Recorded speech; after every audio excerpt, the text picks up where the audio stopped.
Assalamualaikum warahmatullahi wabarakatuh. Hai para pencinta catur dan para catur mania, selamat datang kembali di Legenda Catur Dunia. Tata Steel Chess Turnamen 2023 sudah selesai kawan, di mana pemenangnya adalah Anish Giri di kategori Master, sedangkan untuk kategori Challengersnya adalah Alexander Dochenko kawan. Kemarin sudah memastikan diri sebagai juaranya walau tersisa satu game kawan, dan nanti Alexander Dochenko yang asal Jerman ini tahun depan akan masuk ke line up kategori Master kawan. Mempunyai kesempatan karena dia menang di kategori Challengers ini. Anish Giri berhasil mendapatkan gelar juara ini kawan karena pesaing terdekatnya yang sempat memimpin klasemen sampai babak 12 Abdus Satorov kawan, di tikungan terakhir di babak ke-13 dia tergelincir dikalahkan oleh pecatur tuan rumah lainnya Jordan van Foreest. Tadi kita sudah lihat permainannya, Anish Giri mengalahkan Richard Rapport kawan, dan kali ini saya akan coba ulas permainannya Nordibek Abdus Satorov ini. Bagaimana kok dia bisa kalah kawan saat bertemu dengan pecatur tuan rumah lainnya. Jordan van Foreest ini kawan juga pernah menjadi juara tahun 2021, kemudian tahun 2022 Magnus Carlsen menjadi juara, dan 2023 ini adalah Anish Giri. Di mana Abdus Satorov mengawali pion E4 kawan, pion C5, dan di sini kuda F3, pion E6 kita temui pembukaan variasi Prancis dari Sicilia Defense dan kuda C6, berganti dengan Sicilia Taimanov kawan, kuda C3, menteri C7, gajah E3, dan di sini pion A6. Di posisi ini kawan, pilihan utama bagi putih, menteri D2 kawan, menyiapkan rokade panjang, gajah terang segera dikembangkan ke petak D3 ataupun ke petak E2 merupakan beberapa pilihan, atau kalian mengeluarkan menteri ke petak F3 pilihan nomor 4 kawan. Inilah yang dipilih oleh Abdus Satorov. Menteri F3, idenya apa? Menteri ini langsung keluar kawan. Ya, selain untuk persiapan rokade panjang, menteri ini segera bergeser kawan, pressure pion G7 atau menantang pertukaran menteri kawan, dan dijawab dengan pion H5. Kalau di sini pilihan utamanya adalah kuda F6 kawan, tapi memilih dengan pion H5. Apa idenya? Idenya nanti mungkin dengan langkah kuda ke petak E5 ganggu menteri. Menteri kalau hanya bergeser ke petak G3 akan diserang dengan pion H4. Itulah rencana dari pion H5, dan di sini kawan rokade. Jordan van Foreest tidak melanjutkan langkah kudanya ke petak E5, tapi yang paling banyak kuda ini ke petak E5 kawan, seperti yang saya sebut tadi. Kalau menteri ini ke petak G3 ada pion H4 atau dengan kuda F6 kawan. Pion H4 kalau bergeser ke petak terang ini kawan, ada kuda F6 nanti, ataupun kuda manuver ke petak G6 terlebih dahulu, coba ganggu menteri nanti kawan, atau mendorong pion-pionnya dengan discover attack pada menteri di petak H3 ini. Tapi Jordan memilih dengan pion B5, langkah standar dalam permainan Sicilia Defense kawan, dan di sini menteri G3 tantang Abdus Satorov, dan tantangan langsung diterima. Kalau kalian menolak tantangan ini kawan dengan langkah gajah bergerak ini, ya tentu pion ini akan jatuh. Kalau seumpama dengan pion ini kawan, pion E5, maka simpel kuda akan menempati posisi yang sangat bagus kawan dengan lompat ke petak F5 ini. Kalau seumpama ditolak dengan pion D6 kawan, maka di sini putih punya ide pengorbanan gajah kawan untuk mendapatkan 3 pion hitam di sisi menteri. Diambil oleh pion A, kuda D ambil pion B5 dengan tempo ancam menteri kawan. Menteri mungkin bergeser mundur ke B8.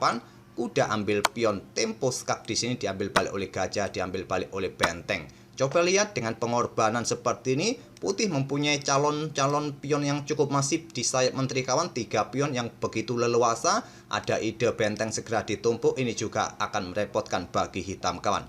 Itulah idenya jika tantangan pertukaran menteri ditolak dengan pion D6. Langsung diterima oleh Jordan van Foreest, diambil balik oleh pion H. Idenya memang seperti ini kawan, untuk mempunyai lajur H yang terbuka bagi Abdus Satorov. Melanjutkan pengembangan gajah gelap ke petak C5. Di sini pion G4 mulai diadu, ditolak dengan pengembangan gajah terang ke petak B7, dan di sini kawan saatnya pion ini diambil saja oleh putih dengan benteng.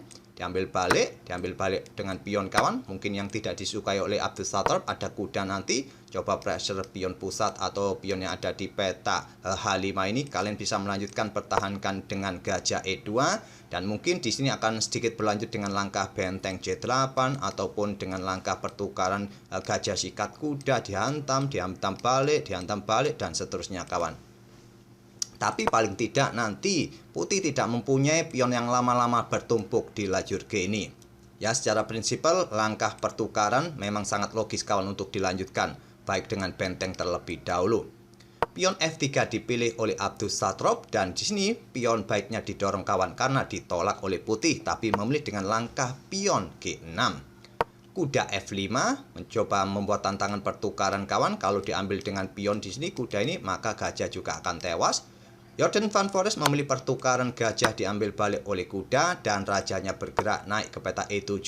Karena tidak ada menteri, tidak terlalu mengkhawatirkan serangan-serangan berikutnya dari kedua pemain, jadi tidak perlu melakukan rokade lagi.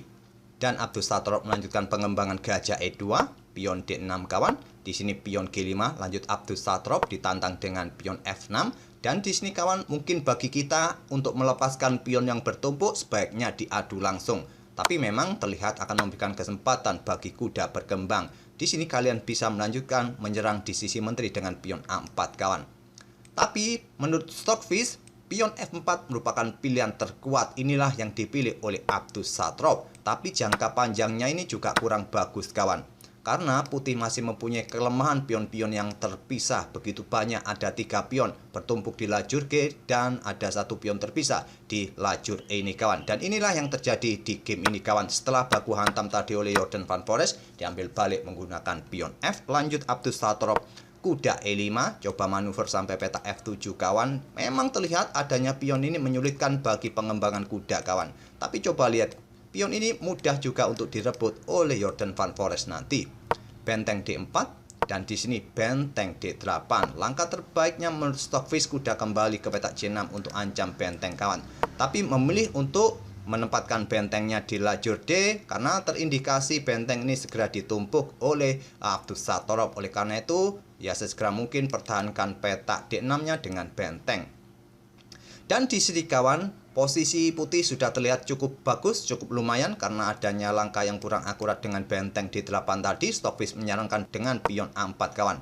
Dan tentu pion ini akan jatuh juga kalau didorong kawan. Dan jika terjadi pertukaran di sini, kalaupun Stockfish menyarankan dengan kuda C6 ini, kalian tinggal tarik mundur, benteng mundur ke peta D1. Kalau ada pion didorong maju, kalian bisa melangkah mundur ke peta B1, ke D1, ke peta A2. Posisi kalian masih lebih bagus kawan. Nanti ada gajah yang bergerak ke peta B5 kalau pion A5 dimainkan. Tapi Abdus Satrop memilih dengan benteng H langsung ditumpuk di lajur D kawan. Dan di sini kuda C6 masih jadi pilihan kawan, tapi memilih dengan mendorong pion H4-nya. Dan lagi-lagi pion A4 masih belum terlambat untuk dimainkan oleh putih, tapi Abdus Satrop memilih tantangan pertukaran kuda di G4, ditolak kuda C6, benteng D2, benteng H5 kawan, incar peta G5 ini dan sulit untuk di backup lagi. Abdus Satrop bermain dengan pion E5, ditolak dengan pion D5. Kenapa tidak ambil salah satu pion ini kawan? Pion-pion ini adalah pion racun kawan. Setelah pion ini didorong, kuda punya ruang kawan, manuver nanti perkuat peta G5-nya atau sampai nanti ke peta F6. Seumpama benteng ambil peta G5 terlebih dahulu, ya pion pukul pion. Dan raja bergeser, kuda bergerak, ancam benteng, benteng bergerak untuk jaga peta F6 ini kawan. Dari manuver kedua kuda, gajah akan direposisi kawan. Dan pion ini sangat mengganggu putih dalam posisi yang lebih bagus. Seumpama di sini memilih ambil pion ini kawan dengan pion, maka selanjutnya ya simple akan dilanjut dengan langkah kuda ini bergerak ke peta F6 kawan, atau ambil pion yang ada di peta E5 untuk tantangan pertukaran kuda. Nanti bisa mendapatkan benteng. Seumpama benteng pukul benteng terlebih dahulu, maka pion ini akan diambil dengan kuda tempo skak kawan. Raja bergeser, gajah bisa mendapatkan benteng yang di sini terjadi pertukaran benteng, ya masih bisa diambil balik oleh raja putih. Di sini akan unggul 1 pion kawan. Kembali lagi ke langkah aslinya. Jadi pion ini hanya didorong saja oleh Jordan Van Forests. Kembali menawarkan kuda kawan. Di sini Abdus Satrop lompat ke peta E4. Idenya masih tetap sama kawan. Kalau pion ini ambil kuda sekarang, ya simple akan bergerak dengan langkah pertukaran benteng terlebih dahulu, diambil balik oleh kuda. Kuda ini siap lompat ke peta F6 kawan. Untuk mendapatkan kuda di sini, discover pada benteng yang ada di peta H5.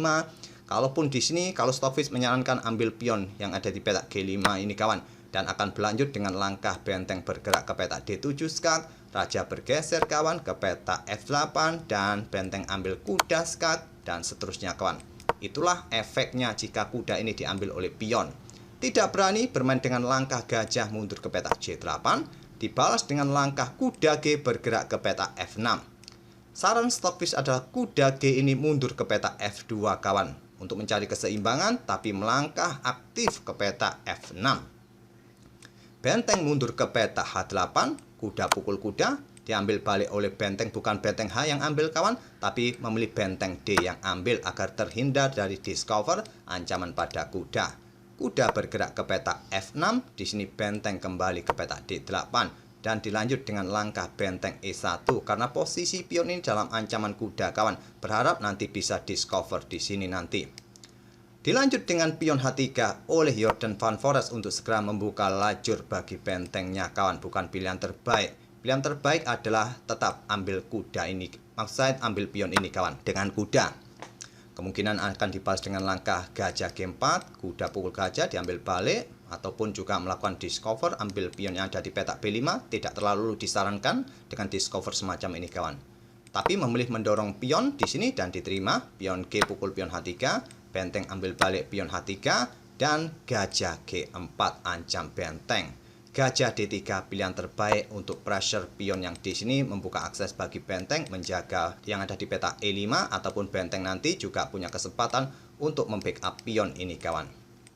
Tapi memilih dengan petak G4 bagi gajahnya serang benteng, benteng bergeser ke H4, sekarang pion B3 kawan untuk membuka ruang bagi raja bergerak. Dan di sini kawan, maksud saya bergerak ke sini raja tadi salah klik dan benteng digeser ditumpuk di lajur H, raja bergerak ke B2, benteng H2, diangkat benteng ke E2 kawan, terjadi pertukaran benteng, diambil balik oleh benteng, tetap menjaga pion. Coba lihat kawan, pion ini menjadi pion lemah yang sangat mudah mungkin nanti kuda ini bergerak akan pressure pion-pion ini kawan. Jangka panjangnya tadi karena tidak diadu, malah dipertahankan untuk membuat outpost bagi kuda. Memang kuda ini duduknya manis dengan sokongan dua pionnya, tapi masalahnya pion ini adalah pion lemah.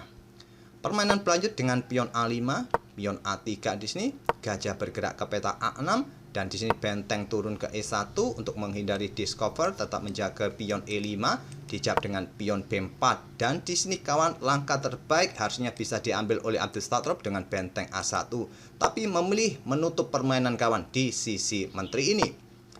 Benteng A1 pilihan terbaik, jelas pion pukul pion kawan, kalau tidak ya nanti akan didahului. Nanti yang di belakang bisa jatuh, pion pukul pion, diambil balik. Ini membuat kuda ini sulit untuk bergerak kawan. Kalau ambil pion ini sekarang, ya pion ini jatuh kawan. Dan benteng putih akan mempunyai lajur serangan di sisi menteri. Tapi memilih dengan langkah menutup permainan di sisi menteri, pion A4 didorong. Sekarang kuda D8. Coba jelas kawan, ancamannya bergerak ke peta F7, incar dua pion ini. Di sini gajah E2 tantang Abdus Satrob, langkah blunder kawan. Di sini untuk mempertahankan posisi, gajah ini bergerak ke petak F3 merupakan pilihan terbaik. Kalau ada kuda F7, kalian korbankan gajah ini kawan. Kalau kuda ambil pion ini, ya kalian tinggal tarik mundur. Tapi kalau diambil oleh pion gajah ini, kalian ambil balik dengan kuda skak. Kalau raja bergerak ke petak terang ada gangguan garbuan nanti gajah tewas kawan. Kalau bergerak ke petak terang ini pion siap didorong juga skak garbuan. Ada dua pilihan bergerak ke petak gelap ini kawan.